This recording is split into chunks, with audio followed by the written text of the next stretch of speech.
Setelah dilakukan rapat paripurna penetapan Bupati dan Wakil Bupati terpilih, DPRD Muara Enim segera melakukan proses pengiriman surat penetapan ke provinsi dan diteruskan ke pemerintah pusat. Partai pengusung dan pendukung yang sempat hadir pada hari ini.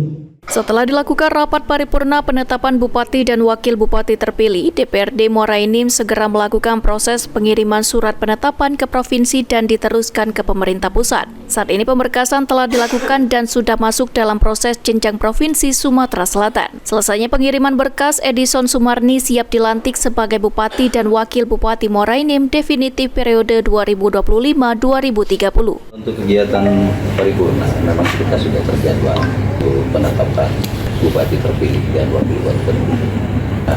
Saya menyikapi positif aja. So, untuk masalah surat, untuk dikirimnya memang proses semua. Kalau pelantikan, mungkin dialihkan ke Jakarta.